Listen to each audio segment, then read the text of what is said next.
방송인 전현무 씨가 진행하는 그 프리한 19라는 TV 프로그램을 제가 시청한 적이 있습니다. 잊혀지지 않는 참 안타까운 사연이 하나 있었는데요. 억울하게 이 살인 누명을 뒤집어쓰고 평생을 지탄받으며 살아왔던 한 베트남 남성의 이야기였습니다. 보떼라는 그 베트남 이름인데요. 보떼라는 이름의 이 남자는요, 그 당시 피 흘리며 길에 쓰러져 있는 여성에게 달려가 맥박을 재고 상태를 살펴주었습니다. 근데 그 과정에서 바지에 피가 묻게 되었는데 베트남 경찰은 이 바지의 혈흔을 보고서 이 보떼를 살인 사건의 용의자로 지목하여 긴급 체포하였습니다.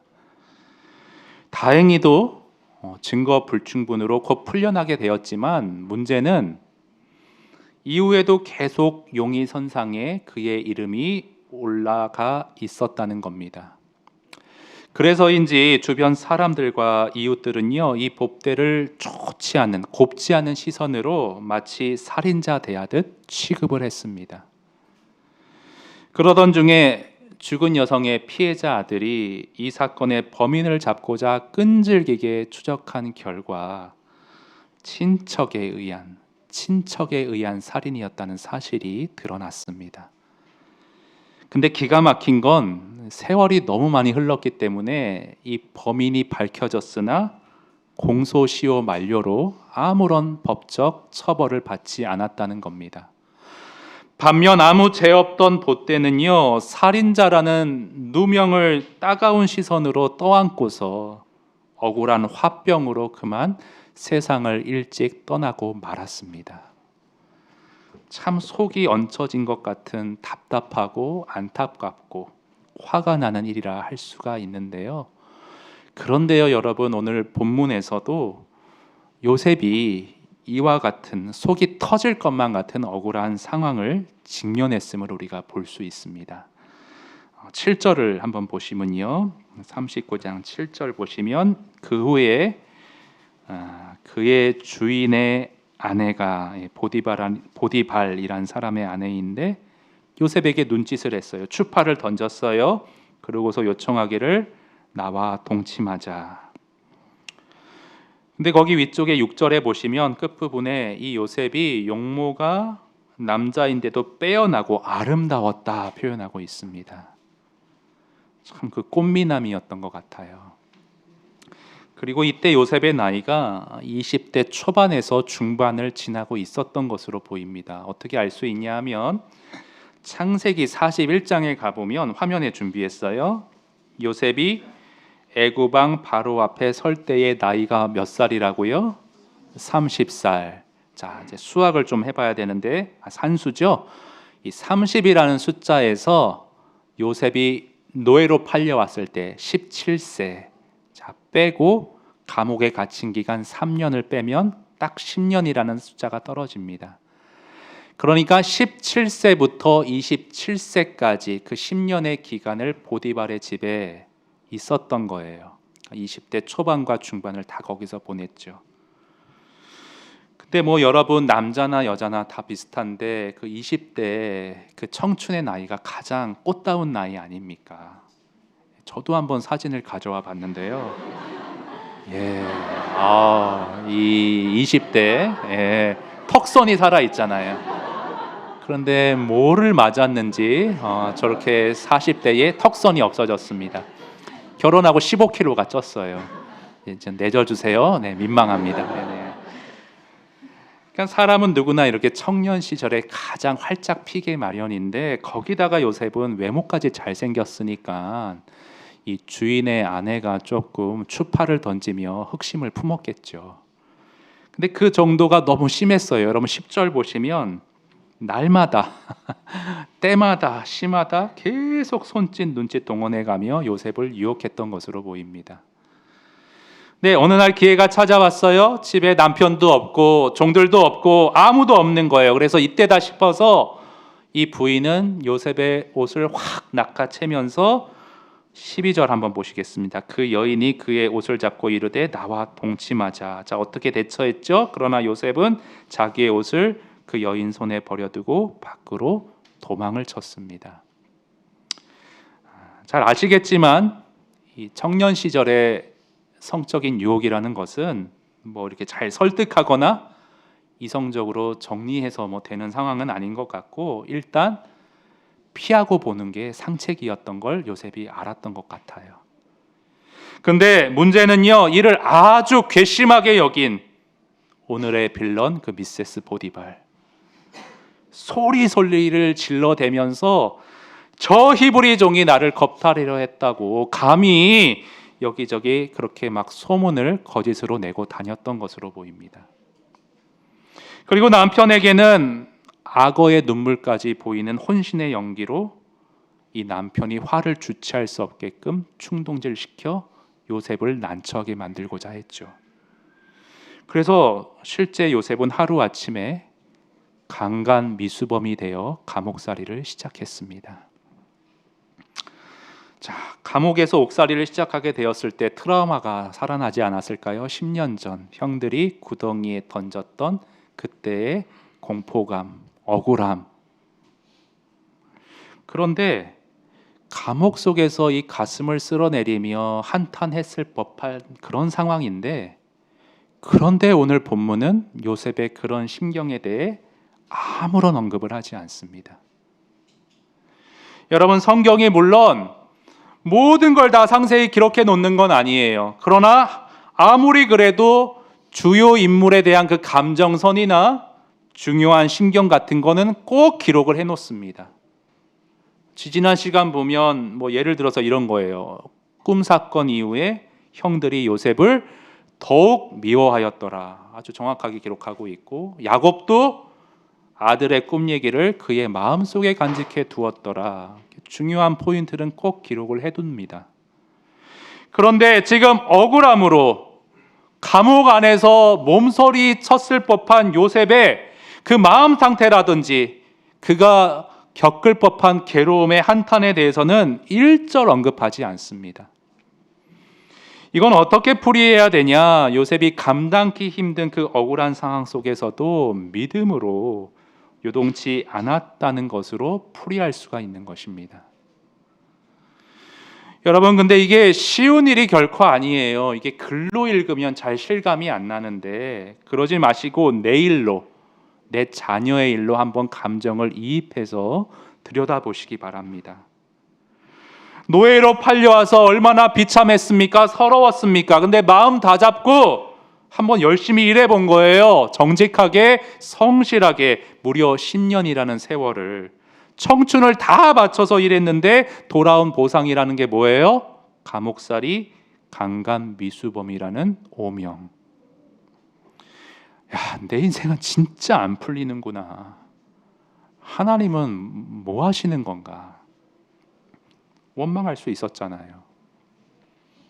보디발의 아내가 한없이 미웠겠죠. 그리고 보디발이라는 주인도 생각해 보니 좀 너무 무심한 사람 같아요. 왜요? 10년 동안 나를 봤으면 내가 그럴 사람이 아니라는 걸 알 텐데 어찌 나한테 변명할 기회조차 주지 않고 이렇게 감옥에 나를 쳐넣는가. 속상하고 원망스러웠을 거예요. 그 김다슬 씨가 쓴 에세이 글이 있는데 제가 한번 가져와 봤습니다. 화면 보시면 이제는 오해하면 그대로 둔다. 예전엔 너무 억울해서 하나씩 따지고 바로잡기 바빴다. 굉장히 피곤한 소모성 일이더라. 더는 그러지 않는다. 무슨 일이든 나부터 믿고 그래서 나에게 제일 먼저 확인하는 진짜 내 사람이 있음을 안 이후로는 그렇게 따지고 바로잡지 않는다. 가만 보니 그저 그런 보잘것없는 인연이나 멋대로 오해하고 마음대로 떠들고 다니더군. 그런 사람은 부디 오해한 채 그대로 멀리 사라져 주길. 고작 사소한 오해로 틀어지는 사이 마치 오해하려고 준비했던 사람처럼 군다. 그런 인연은 빈 쭉정이에 불과하다. 그러니 마음 다칠 일도 아닌 것 같다. 걸러내고 나를 믿는 남은 네 사람과 무르익으면 될 일이다. 상당히 냉소적이죠. 사람들은 그런데 이런 글에 좀 호응을 하더라고요. 뼈 때리는 말이 나에게 위로와 치유가 된다. 내 마음의 감정 교과서 같다. 호응을 하고 있었어요. 그도 그럴 만한 것이 하나님을 믿지 않는 관점에서 살아가다가 오해받고 억울하게 내몰리는 상황에 처하게 될 때 자칫 화병으로 내가 무너질 수도 있잖아요. 그런데 이런 식의 다소 냉소적이지만 어떤 이런 냉소적인 끊어냄에 어떤 이런 나를 보호는 나를 지키는 보호막 치유책으로 이런 어떤 처세술을 차용한다면 가져온다면 그것도 유용할 수 있겠다. 일반 사람들에게는. 그러나 저는 요셉이 이런 식의 접근으로 스스로를 보호했다 그렇게 보지는 않습니다. 누누이 말씀드리지만 그런 좀 다른 차원에서 영적으로 믿음의 눈으로 이 상황을 극복해 내었을 것입니다. 제가 계속 말씀드리죠. 꿈속에서 본 그 환상의 계시 마음속에 두고 있었어요. 하나님이 뭔가 내 인생에 이루실 일이 반드시 있을 거야. 지금 현재 내가 마주한 이 상황 너무 억울하지만 전부가 아닐 거야. 이 모든 과정을 거쳐 하나님이 결과시킬 경이로운 일들이 있을 거야. 이 믿음을 가지고 요셉은 그 답답함과 억울함의 고개를 넘어갔던 게 아닐까 싶습니다. 실제로 하나님은 이 믿음 그대로요. 요셉의 인생 가운데 차츰차츰 차곡차곡 당신의 계획을 실제 이루어 나가고 계셨습니다. 여러분 5절을 한번 그런 관점으로 볼 텐데 5절 한번 다 같이 읽겠습니다. 시작. 그가 요셉에게 자기의 집과 그의 모든 소유물을 주관하게 한 때부터 여호와께서 요셉을 위하여 그 애굽 사람의 집에 복을 내리심으로 여호와의 복이 그의 집과 밭에 있는 모든 소유에 미친지라. 자, 요셉 때문에 보디발의 집 재산이 늘어났다 지금 되어 있는데요. 하나님의 축복이 요셉을 통해 보디발에게 미쳐진 거예요. 네, 여러분 기억나세요? 이런 비슷한 약속을 하나님이 아브라함에게 미리 주신 적이 있었습니다. 창세기 12장 3절 화면에 보시면 너를 축복하는 자에게는 내가 복을 내리고 너를 저주하는 자에게는 내가 저주하리니 땅의 모든 족속이 너로 말미암아 복을 얻을 것이라. 아브라함 너로 말미암아 네 후손으로 말미암아 땅의 모든 족속이 복을 얻게 될 것이다. 근데 지금 실제 요셉의 삶 속에서 보디발이 복을 얻는 장면을 보게 되어지고요. 그리고 이제 곧 애굽과 이스라엘 전체에 이 복이 이루어질 거예요. 그리고 더 궁극적으로는 예수 그리스도를 통해 온 인류에게 복이 미치게 될 예정이었습니다. 그 궁극적인 성취의 부분적인 과정으로 지금 요셉의 인생 속에 하나님의 일이 단계적으로 시행되고 있었던 거예요. 우리가 우리 인생에서도 동일하게 당신의 일을 이루어 가시는 이 하나님의 손길을 우리 삶 속에서 볼 수 있는 믿음의 눈이 필요합니다. 답답하죠. 상황만 보면 너무 화가 나죠. 그러나 그게 전부가 아니고요. 그 모든 상황 뒤에서 나를 섭리해 나가시는 하나님의 계획과 꿈이 차츰차츰 이루어져 가고 있다는 것. 이 믿음이 있느냐 없느냐에 따라 내가 처한 상황이 전혀 다른 의미로 소화될 수 있다는 것 반복하여 말씀드립니다. 그런데 이렇게 믿음의 관점을 가질 때 주의하셔야 될 점이 하나가 있어요.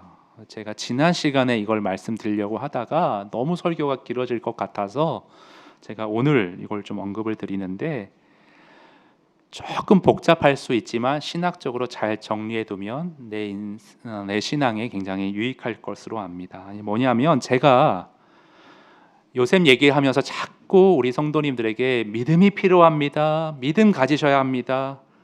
이런 강조를 계속 듣다 보시면 그런 생각으로 잘못 갈 수 있을 것 같아요. 뭐냐면 혹 내 신앙의 깊이나 실력에 따라 이 믿음이 발휘되고 안 되고가 좌우되는 거 아닌가. 그러니까 무슨 말이냐면 믿음이 마치 나의 공로인 것 마냥, 믿음이라는 게 마치 내 의지에 달린 일인 것 마냥 그렇게 오인될 소지가 있지 않은가 싶은 거예요.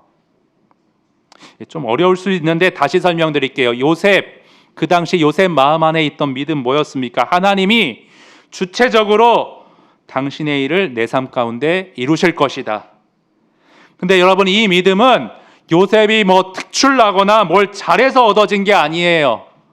전부 다 은혜로, 모든 게 은혜로 그의 마음 안에 이 믿음이 주어졌다는 사실을 오늘 본문은 계속적으로 반복하여 우리에게 말씀해 주고 계십니다. 여러분 2절부터 보실까요? 2절에 보시면 여호와께서 요셉과 어떻게 하셨대요? 함께 하셨대요. 여러분, 함께 해주셨다는 것은 요셉이 뭘 잘해서 얻어진 결과가 아니라 하나님이 주권적으로 은혜로 요셉과 함께 해 주신 거예요. 그렇죠? 그의 삶에 간섭하시어 당신의 비전을 인생 속에서 섭리로 이루어 나가셨다는 거예요. 은혜예요. 근데 이 은혜의 개념이 오늘 본문에 계속 처음과 끝까지 반복되고 있습니다. 3절 보시면요, 그의 주인이 여호와께서 요셉과 함께 하심을 보았다. 함께 해주심의 은혜가 주변 사람들에게도 보였다는 말이에요. 그리고 이제 끝으로 21절로 한번 건너가 볼까요? 21절 한번 건너가 보세요. 자, 요건 한번 같이 읽겠습니다. 시작. 여호와께서 요셉과 함께 하시고 그에게 인자를 더하사 간수장에게 은혜를 받게 하시매. 함께 하심의 은혜가 이어지고 있음이 지금 계속 강조되고 있습니다. 그리고 마지막 23절 보시면 간수장은 그의 손에 맡긴 것을 무엇이든지 살펴보지 아니하였으니 이는 여호와께서 요셉과 함께 하심이라. 여호와께서 그를 요셉을 범사에 함께 하심으로 형통하게 하셨느니라. 여기 형통이라는 단어 한 번 더 짚고 넘어가기 원하는데, 여러분 형통, 제가 시편 1편 때 말씀드렸어요. 형통은 뭐냐? 시냇가에 심은 나무가 잎사귀가 마르지 않고 그 하는 일이 형통하리로다. 형통이 뭘까?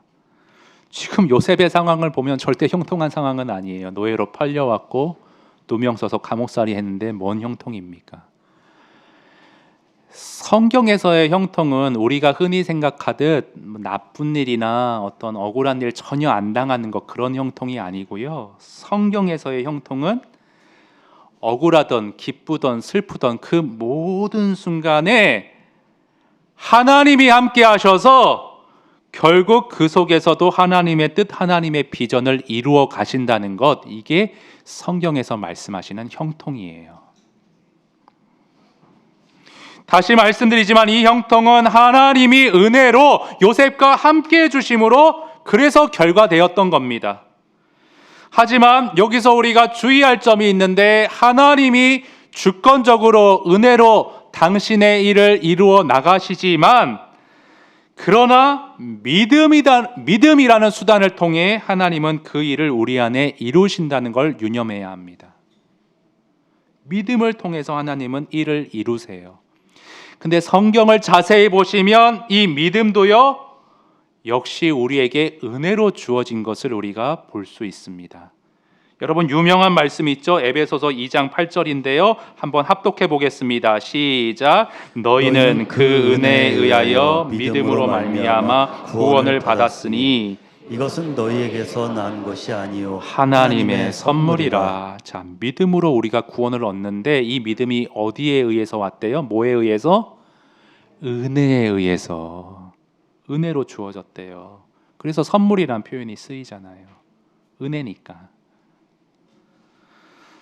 자, 성경의 이런 맥락 가운데 우리 교단의 그 웨스트민스터 신앙 고백서, 얼마나 고백서가 성경을 진지하게 살피고 그 단어 하나 표현까지 얼마나 신경 썼는지 정말 탐복하게 되는데, 신앙 고백서의 믿음이 뭐냐 정의하는 그 14장 부분이 있어요. 함께 좀 잠깐 보시겠는데요. 믿음의 은혜는 선택된 자들로 하여금 그들의 영혼이 구원에 이르도록 믿을 수 있게 해주는 것이다. 자, 아까 에베소서 말씀에 믿음이 은혜에 의해 주어졌다고 그랬잖아요. 그래서 지금 믿음이라는 것 뒤에 뭐라고 표현하고 있어요? 믿음을 뭐라고 표현하고 있어요? 믿음의 은혜라고 표현하잖아요. 얼마나 신경 썼는지 몰라요. 믿음의 은혜. 계속 좀 볼게요. 이 믿음의 은혜는 그리스도의 성령께서 이들 마음 안에서 행하시는 은혜의 일이며 통상적으로 우리가 뭘 해서가 아니라 말씀 사역에 의해 이루어진다. 또한 이 믿음의 은혜가 증가되고 강화되는 것 역시 우리의 무엇이 아닌 말씀으로 인하여서 말씀 사역으로 말미암고 또 성례와 기도로 말미암는 일이다라고 이렇게 정리해서 우리에게 알려주고 있습니다. 두 번째 항목도 좀 우리에게 참고할 부분이 있어서 한 번만 더 좀만 더 이어보시겠는데, 이 항을 보십니다. 구원에 이르는 믿음을 가진 그리스도인은 성경에 게시된 것은 무엇이든지 참되다고 믿는다. 따라서 각 말씀의 구절이 담고 있는 바에 따라 명령에는 순종하고 경고에는 두려워하며 현세와 내세에 대한 약속들을 그대로 받아들인다. 이 빨간 줄이 왜 중요하냐 하면, 여러분, 가끔 어떤 분들이 이 성경 말씀을요, 천국에 가는 일에만 유용하다고, 내세에는 큰 효력이 없다고 그렇게 잘못된 신앙관을 가진 분들이 간혹 계세요.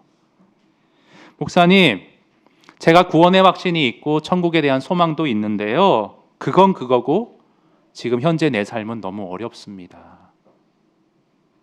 그러나 반은 맞고 반은 틀린 말이에요. 현실의 무게를 제가 부정하는 건 아니지만 성경의 말씀은 현세에도 작용하고 유용한 말씀입니다, 여러분. 믿음의 사람들은요, 말씀에 계시된 이 내세뿐 아니라 현세에 대한 약속들을 흡수하고 적용하며 살아가는 사람들이에요. 어떤 식으로요? 이 세상 살아가면서 당면하는 어려움들이 있겠죠. 억울한 일들이 있겠죠. 그러나 기독교 복음은 그 순간에도 나를 예수 믿은 자로, 닮은 자로 빚어가는 은혜로 나를 이끈다는 거. 오늘의 어려움을 섭리하시어 하나님은 당신의 선하신 뜻을 내 삶 가운데 이루어 가신다는 것. 이런 식으로 복음을 현세에 적용하는 사람들이 참된 믿음의 사람들입니다.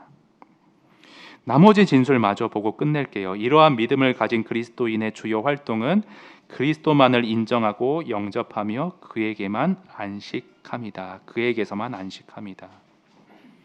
그러니까 참된 믿음의 사람들은 그리스도를 삶의 유일한 구원자여 해답으로 믿고 살기 때문에 이러한 자들은 의롭다 하심과 영생 얻음은 물론이고요, 오늘 나를 이 역경과 고난 속에서도 거룩해 하시는 그 예수 그리스도의 복음 안에서 참된 안식을 누리며 살아갈 수가 있다는 겁니다.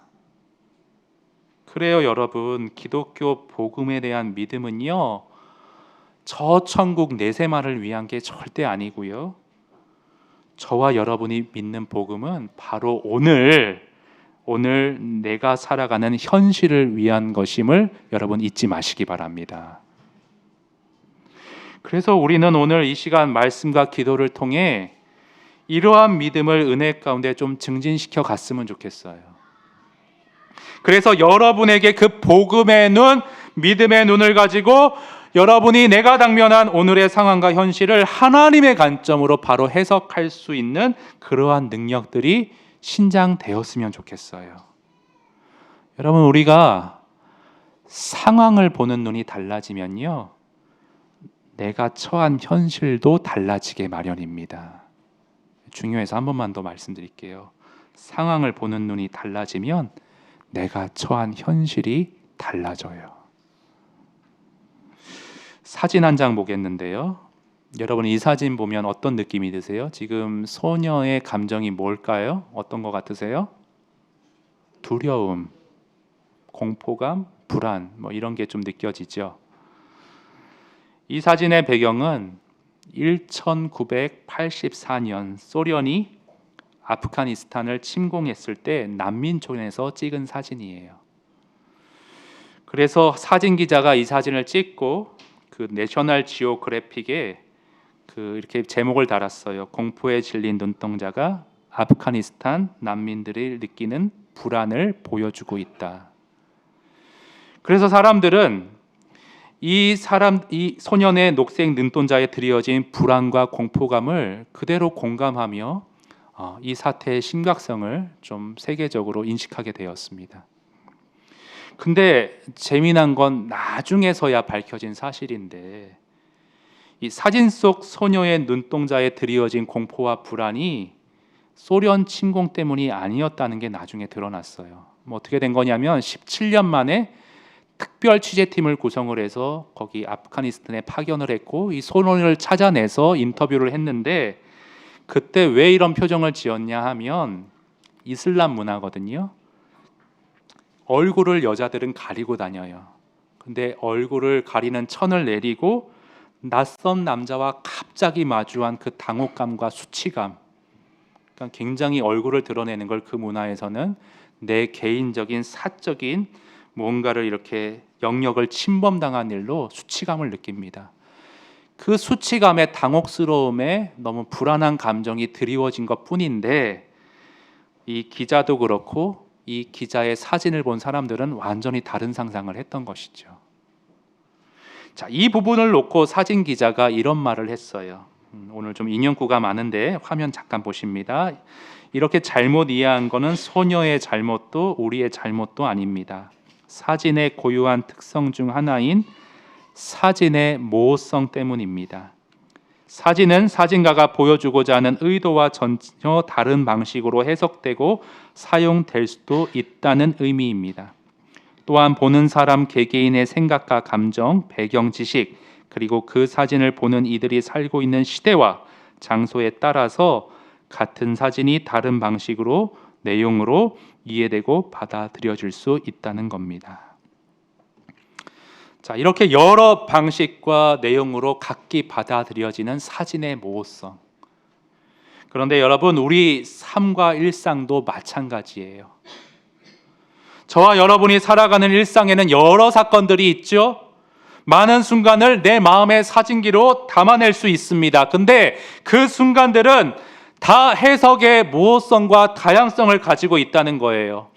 똑같은 순간이고 똑같은 찰나의 마음의 사진기로 담았는데 내가 어떻게 그 순간을 받아들이고 인지하느냐에 따라 여러 갈래의 의미로 그게 내 인생에 달리 적용될 수 있다는 겁니다.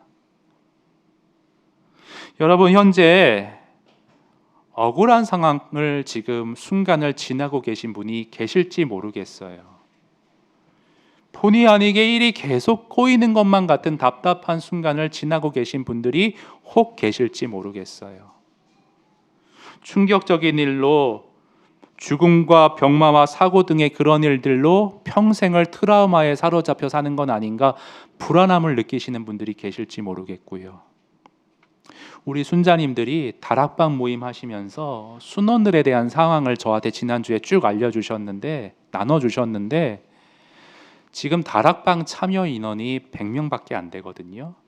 근데 그 100명 중에 정말 삶의 다양한 무게들이 20분이 넘었어요. 대부분은 평안하시지만 공황장애, 안면마비, 허리 통증, 또 그 대상포진, 우울증, 다양한 정황들이 제각기 삶에 다르게 포진되어 있는 것을 제가 볼 수가 있었습니다.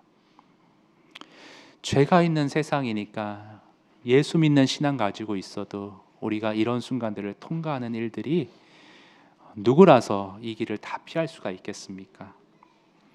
제가 우리 성도님들의 모든 괴로움, 어려움을 다 동일하게 겪어본 건 아니기 때문에 절대 함부로 말씀드릴 수는 없어요. 그러나 한 가지요, 제가 믿기는 우리 인생의 모든 괴로움과 어려움의 그 순간들은 해석의 다양성을 갖고 있다고 저는 믿고 있습니다. 내가 어떻게 그 순간을 해석하고 받아들이냐에 따라 그 고통이 내 안에 달리 적용될 수 있다는 말입니다.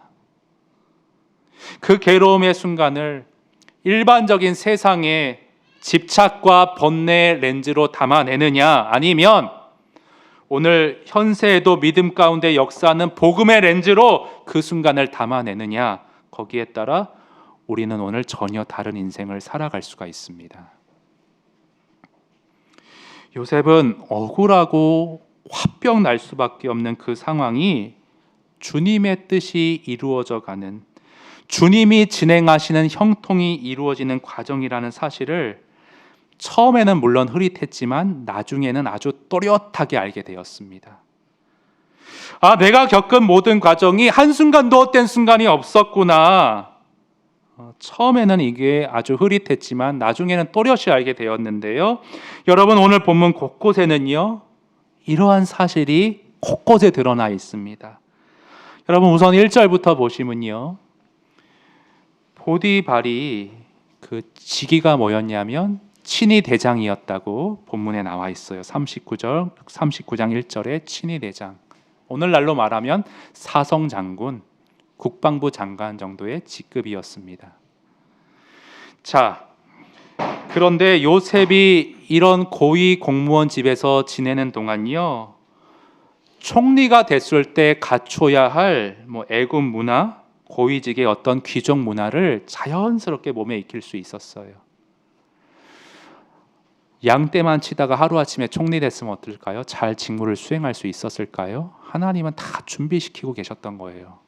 그 많은 사람 중에 하필 친위 대장의 집으로 팔려가게 만드셨어요. 또 하나는 뭐냐면 4절에 보시면 보디발의 눈에 들어, 아주 고위 공무원이었으니까 저택이 왕실과 같았겠죠. 그곳을 다 관리하는 가정 총무로 세웠습니다. 여러분, 한 나라를 다스리려면 이 재무 관리 능력이 필요하겠죠. 여기서 요셉은 10년간 자기도 모르게 그 능력을 신장시켜 왔어요. 마지막으로는요, 저기 20절로 휙 건너가 보세요. 20절 건너가 보면 요셉이 갇힌 감옥이 일반 감옥이 아니라 이 국방부 장관에게 죄를 범했기 때문에 국사범을 취급하는 그 왕의 제수들을, 왕실의 제수들을 가두는 감금방이었는데, 자, 왕실 사람들을 다루는 인사 관리 능력을 여기서 키우게 되어집니다. 22절 한번 같이 읽어볼까요? 시작. 간수장이 옥중 제수를 다 요셉의 손에 맡김으로 그 재반 사물을 요셉이 처리하고. 그러니까 너무나도 억울하고 기가 막히고 손해 보는 것 같은 상황이었는데, 하나님은 당신의 큰 그림과 계획 가운데 요셉을 차근차근 준비시켜가고 계셨던 거예요. 감옥살이마저도 인사관리 능력을 키우게 하시려고. 그래서 반복드립니다.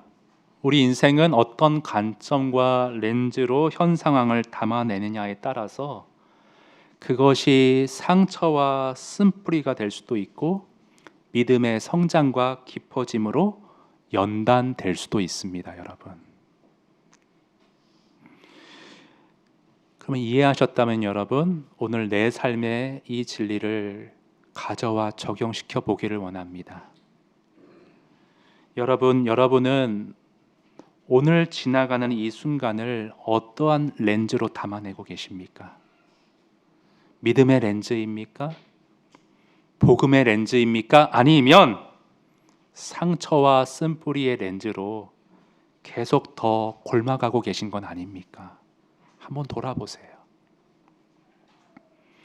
저는 조심스럽지만 이 상담학 내지는 심리학이 자칫 나의 상처와 나의 처지에 너무 나를 집중시킨 나머지 나를 더욱 가련한 존재로 만드는 건 아닌가, 그런 생각을 한번 가져봤습니다. 꼭 맞는 건 아니에요. 제 개인적인 사견이에요. 그러나 저는 믿기는 우리가 나의 처지에 집중하기보다는, 나의 상처에 그렇게 매몰되기보다는 그 모든 상황 뒤에서 쉬지 않고 당신의 일을 이루어 가시는, 꾸준히 섭리하고 계시는 하나님을 믿음의 눈으로 볼 수 있어야 된다고 봅니다.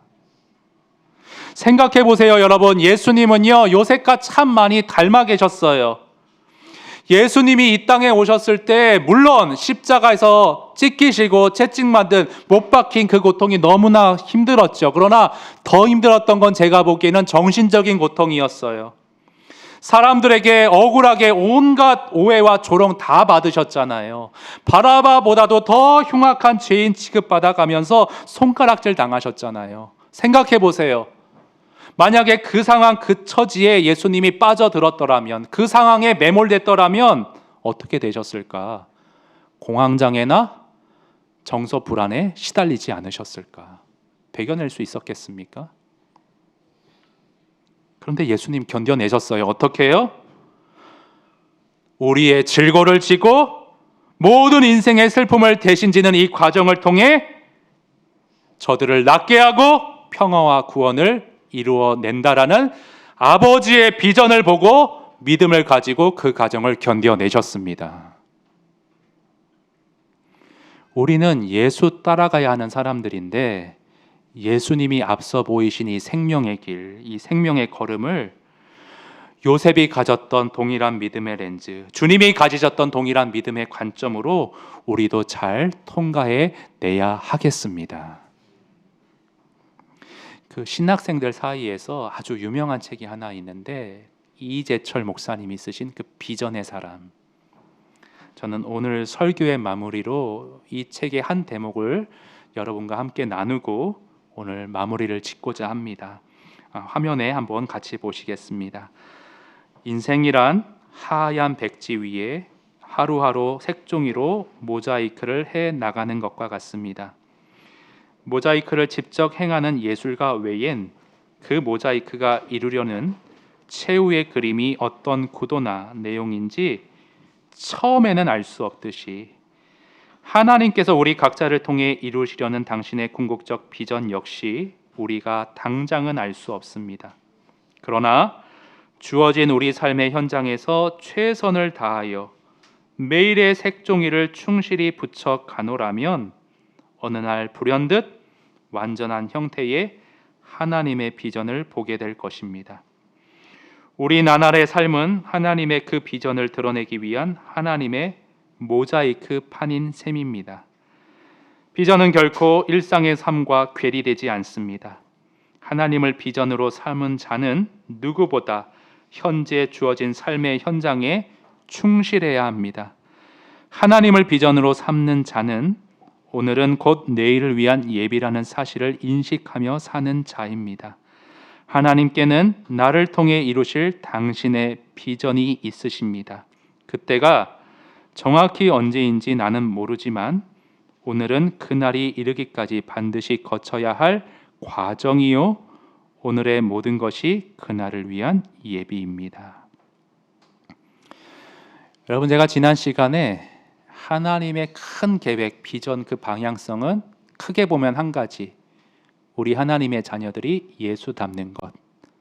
그러나 조금 더 세부적으로 가면요, 여러분과 저의 인생의 진행과 흐름과 과정이 다 다르잖아요. 그리고 하나님이 목적하고 계획하시는 세부적인 것들도 비전도 다 다를 수밖에 없어요. 나를 통해 내 가정 안에서, 내 직장 안에서 이루고자 하시는 비전이 달라요. 근데 그 계획과 비전이 지금 뭔지 다 알 수 없을 수 있어요. 하지만 중요한 건 그게 아니고요, 하나님은 분명히 선하신 큰 그림을 가지고 계신데 우리가 해야 할 일은 뭐냐? 오늘 주어진 나의 하루의 삶을 복음의 렌즈, 믿음의 관점으로 하루하루 충실히 살아가야 된다는 거예요. 그렇게 우리가 살아가면 어느 날인가 하나님이 지금 하나씩 내 삶에 붙여서 완성해 나가시는 모자이크의 그림을 어느 날 보게 되어질 것이고 우리는 경이로움을 가지고 하나님을 더욱 찬양하게 되어질 것입니다.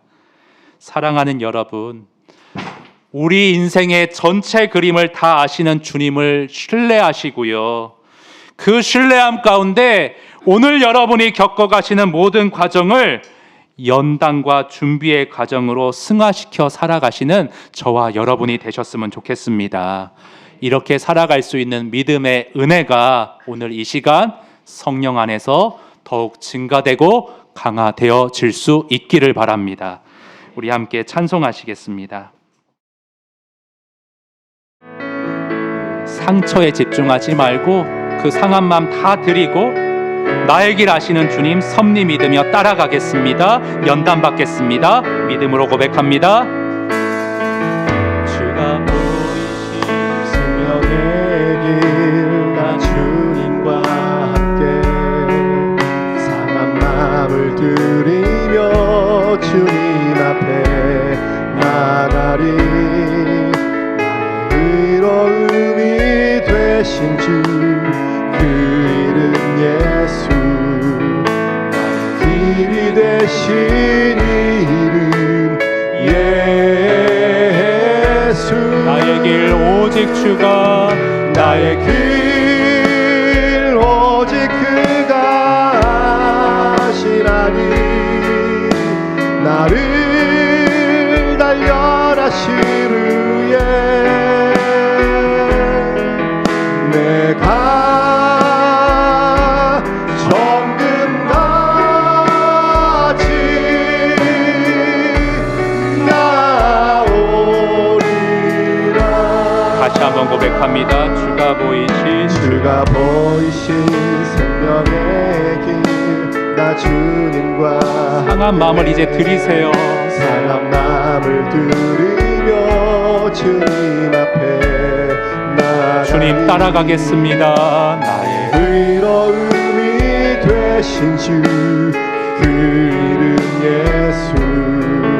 나의 길이 되신 이름 예수. 주님이 다 하십니다. 나의 길 오직 그가 하시라니. 나를 달려라 시루에 내가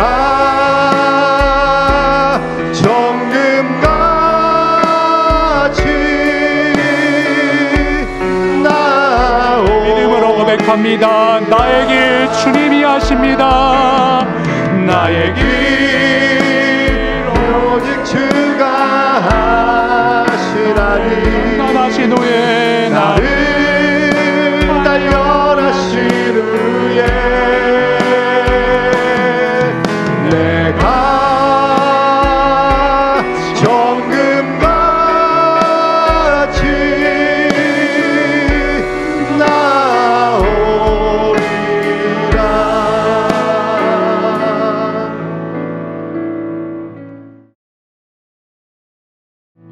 나오리라. 여러분, 오늘 내 삶의 전체 그림을 다 알고 계신 주님 앞에 나아가서 내 현재 상황의 어려움들, 억울함들, 아픔들, 상처들 다 내어놓고 맡길 수 있는 시간 되기를 원합니다.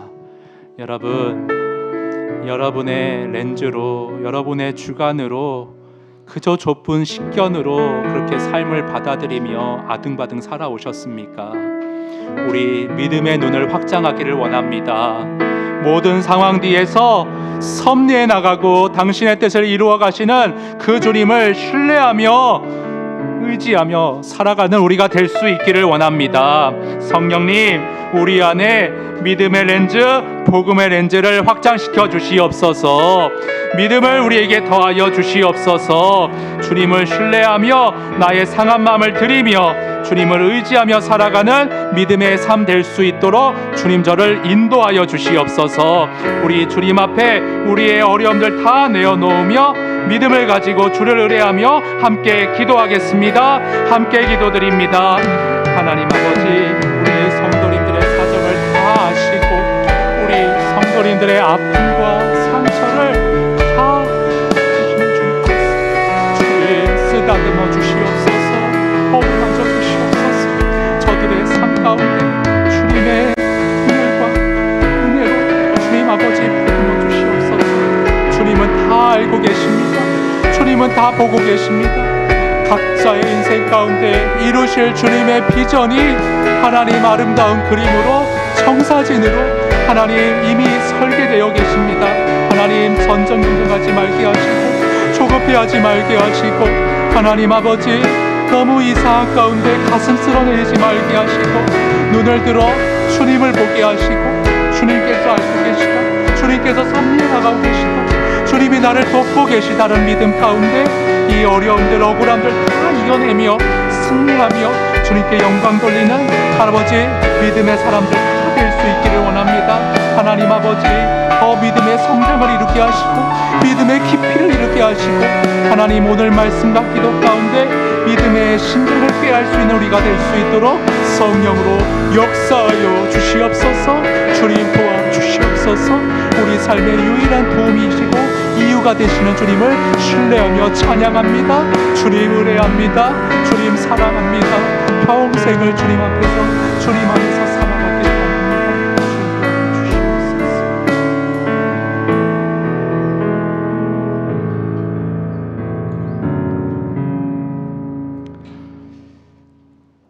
아버지 하나님, 우리 삶에 억울한 일이 없었으면 좋겠고 오해받을 일도 없었으면 좋겠고 고난과 어려움도 없었으면 좋겠지만 죄 때문에 우리가 원치 않은 길을 상황을 마주해야 된다는 것 주님이 다 이미 보고 계십니다.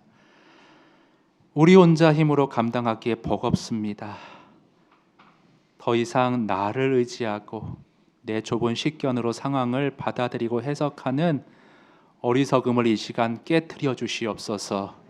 성령으로 믿음의 강건함을 우리에게 이 시간 증진시켜 주시어서 모든 상황 하나님이 섭리하고 계시고 내 삶에 하나님의 비전과 계획을 지금 이루어가고 계시다는 믿음의 눈으로 오늘의 상황을 해석하고 받아들여 하나님 성화와 승화를 이루어갈 수 있는 우리의 걸음걸음이 될 수 있도록 오늘의 말씀으로 우리의 발걸음을 인도하여 주시옵소서.